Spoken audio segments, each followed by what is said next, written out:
welcome to Busted Speakers. I'm Cam, And I'm Alex. and today we're reviewing Escape Death, the debut album from a Manchester group called Astral Bodies. They are being promoted as a post-metal space rock group, and they've released two EPs prior to this album, which I haven't heard and was completely unaware of because I'm an American and I have absolutely no idea how to access foreign independent releases prior to getting involved with Frenchie and his PR company. I'm British, and I also do not have this knowledge of how to access these EPs. So you're not big into underground music over there, Alex? I'm just not checking out the local record stores for complete unknown entities to me. Maybe I should. Maybe I'll discover my new favourite album that way, but no, I'm not. Yeah, I've discovered some good stuff that way.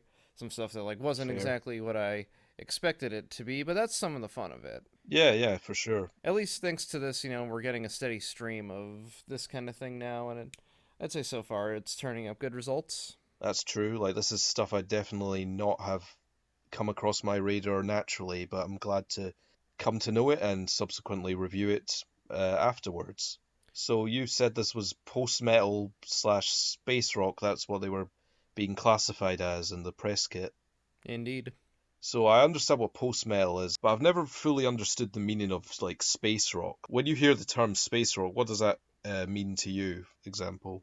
Well, my brain always jumps straight to the first band that I knew of as being referred to as space rock, which was Spiritualized. Oh yeah. But just recently, I was reading some forums online, and somebody was asking, why is "Ladies and Gentlemen, We Are Floating in Space" at the top of the chart for space rock when it's not even space rock? And I'm like, well, if Spiritualized isn't space rock, then who really is? Or even if that album, So to me, just going off them and related bands as a springboard, I think space rock is just anything that has, very wide open production, a very large sound that isn't necessarily very loud, Hmm. like not brick walled or anything, and a lot of swirling guitars and stuff like that. I don't know, like maybe brassier or string based accoutrements to help keep things floaty and kind of distant maybe.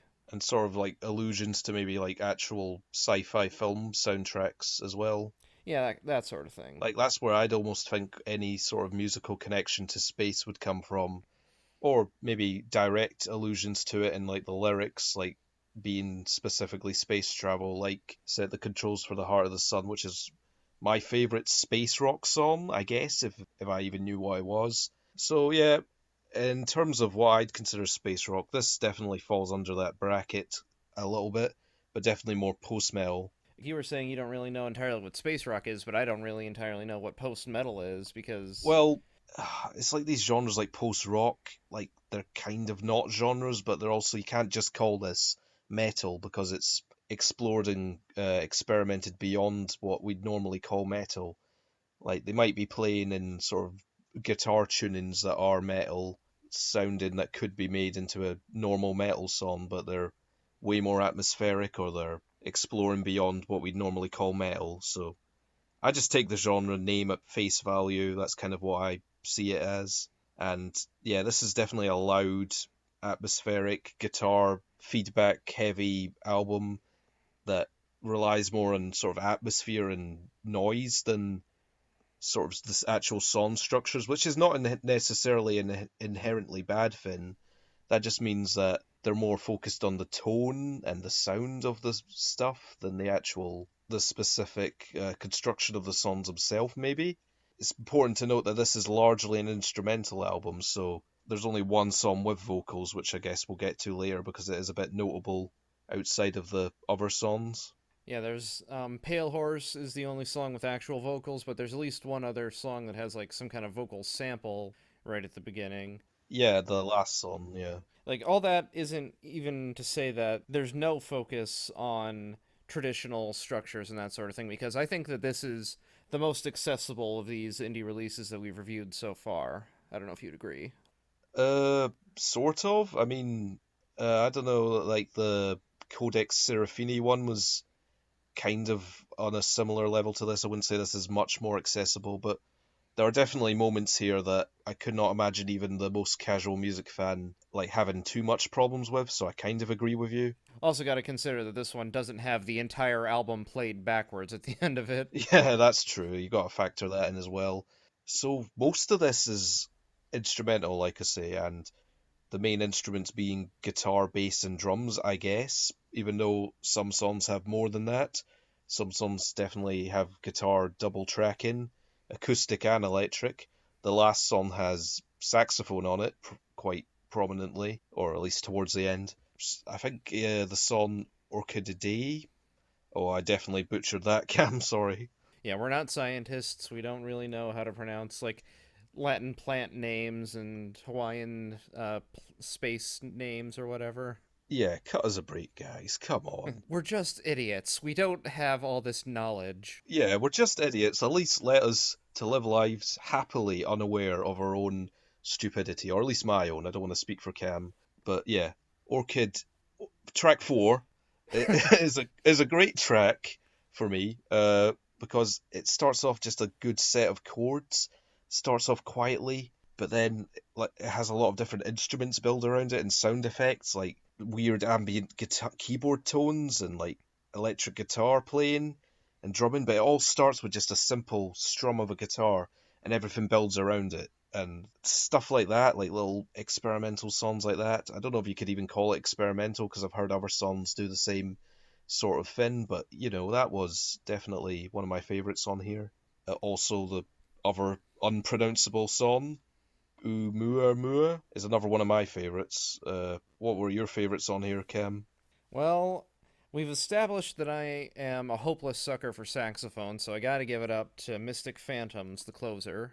Yeah, that's a good closer. Oh, just before we move on completely from it, Pale Horse, just notable for having vocals. Actually sounds like a Red House Painters song. Mark Kozelek. Like, I've heard of him, heard of the band, I don't know anything off the top of my head. Well, he's more famous nowadays for being the Sun Kill Moon guy. Oh, yeah. It's the same guy, but I prefer Red House Painters to Sun Kill Moon quite significantly. I don't know, I just prefer their warmer, more song-based tones, personally. Not to say I don't like Sun Kill Moon, but it sounds like a vintage Red House Painters song, and it almost is my favourite song just for that, because it's like an anomaly on the album. The strongest song on here is probably Oumuamua, just because it's got a solid guitar drum bass, and it sort of stays in that mode for most of the time, and then it has these heavy guitar feedback drum drops that sort of serve as choruses, kind of, that just drop all of a sudden, and those are some of the coolest moments on the album for me. And I like how at the end it sort of fizzles out into a drone piece, quite cool. I'd say drone music probably plays quite a big aspect into space rock. You could imagine like sort of transmissions from satellite to satellite, sort of droning, but then you could also put in electronic music too. Regardless, I'd say this is quite a effective album. Like, I'm not sure entirely what they're going for, if they're trying to evoke sort of out of this world experimental songs that sort of push the outer limits of rock music while still playing really well and sounding enjoyable. This does the job really well. All of these songs sound quite different from each other while still keeping a sort of uniform sound together. I'd say just expect a lot of like reverb and feedback here. Like the mixing is quite noisy and the production also, so as long as you're going in expecting that, you should have quite a good time with this largely instrumental album. I'm going to give it a 6.5 out of 10.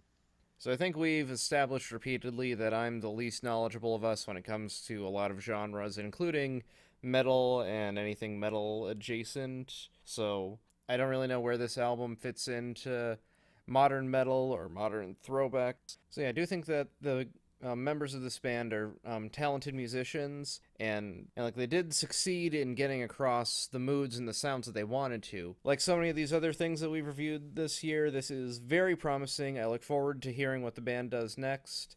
For right now, I'm going to give this one a 6 out of 10. Escape Death is available on CD, tape, and digital download from Surviving Sounds on April 3rd. Thanks for tuning in to Busted Speakers, everybody. Subscribe if you want to see more album reviews. You can follow us on Twitter at _BustedSpeakers. You can follow me on Twitter at SubProspector. And we will see you all next time. Bye. Cheerio.